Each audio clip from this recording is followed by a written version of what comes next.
नमस्कार, आप देख रहे हैं 4 PM और मैं हूं आपके साथ निधि तिवारी। क्या राहुल गांधी की हुंकार से डर गया चुनाव आयोग?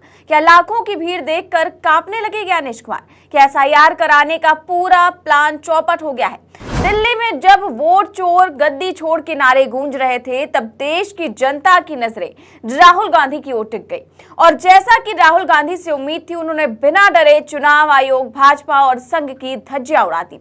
राहुल ने अमित शाह से लेकर मोदी और ज्ञानेश कुमार से लेकर मोहन भागवत तक किसी को नहीं छोड़ा। वो जिस तरीके से एक के बाद एक हमले कर रहे थे, उससे साफ जाहिर हुआ कि ये लड़ाई राहुल के करियर की सबसे बड़ी लड़ाई साबित होने वाली है। वहीं जिस वक्त राहुल समेत कांग्रेस चुनाव आयोग की वोट चोरी और SIR को लेकर हमलावर थी, उसी वक्त चुनाव आयोग की सारी काली करतूत सामने आ गई, जिससे सबको पता चल गया कि चुनाव आयोग SIR के नाम पर कितनी बड़ी धांधली कर रहा है।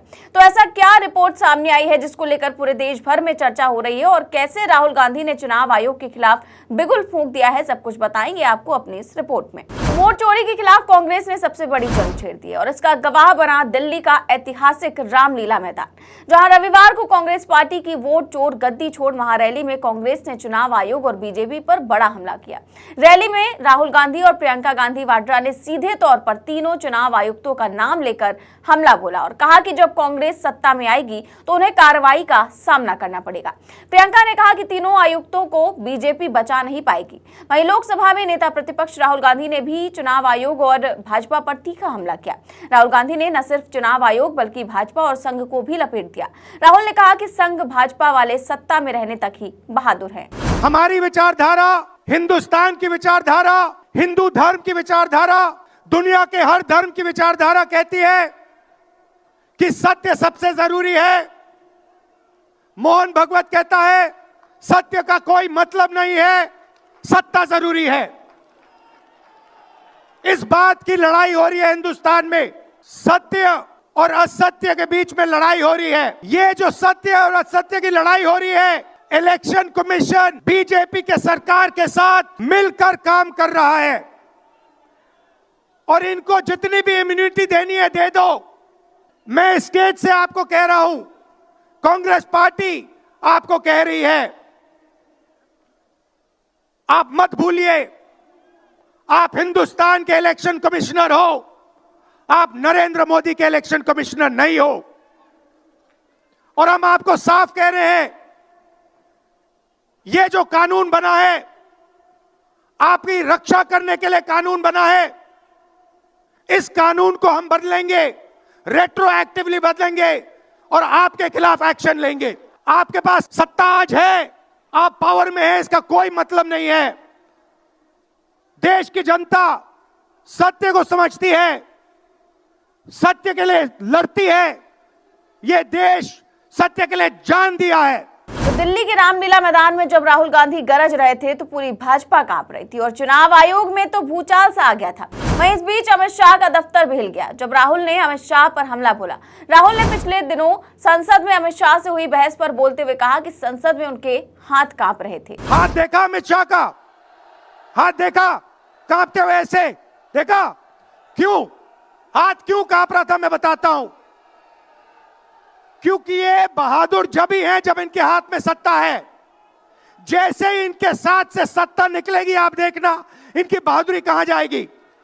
जिस वक्त राहुल गांधी मंच से भाजपा और चुनाव आयोग के खिलाफ दहाड़ रहे थे, तब तक मैदान में वोट चोर गद्दी छोड़ के नारे गूंजते रहे। रैली में सोनिया गांधी, KC वेणुगोपाल, जयराम रमेश, सचिन पायलट समेत कई वरिष्ठ नेता मौजूद थे। इस दौरान पार्टी ने दावा किया कि वोट चोरी के खिलाफ देश भर से करीब 55 लाख हस्ताक्षर जुटाए गए हैं, जिन्हें जल्द ही राष्ट्रपति को सौंपा जाएगा। रैली ने लोकतंत्र और चुनावी सुधारों पर बहस को और तेज कर दिया है, जबकि 2026 के विधानसभा चुनाव नजदीक आ रहे हैं। मोदी और ज्ञानेश कुमार की इस वोट चोरी की साजिश ने देश के लोकतंत्र को खतरे में डाल दिया है, जहां SIR प्रक्रिया को हथियार बनाकर विपक्षी मतदाताओं को हटाया जा रहा है। आपको बता दें कि महारैली कांग्रेस के आक्रामक अभियान का हिस्सा है, जिसमें पश्चिम बंगाल, बिहार समेत कई राज्यों में SIR के दौरान लाखों नाम हटाए जाने को लेकर विवाद चल रहा है। अब एक तरफ जहां ये रैली चल रही थी, तो वहीं खबर निकलकर सामने आई कि यूपी में 2,51,00,000 यानी कि करीब 19% मतदाताओं के फॉर्म अभी तक SIR के दौरान जमा नहीं हो सके हैं, या फिर सीधे कहें कि ये लगभग 3 करोड़ लोगों के नाम सीधे तौर पर वोटर लिस्ट से काट दिए गए हैं। यूपी के मुख्य चुनाव अधिकारी नवदीप रेनमा के अनुरोध पर केंद्रीय चुनाव आयोग ने एसआईआर की अवधि 26 दिसंबर कर दी। हालांकि यह अवधि पहले 11 दिसंबर तक बढ़ाई गई थी। चुनाव आयोग 31 दिसंबर 2025 तक ड्राफ्ट मतदाता सूची का प्रकाशन करेगा।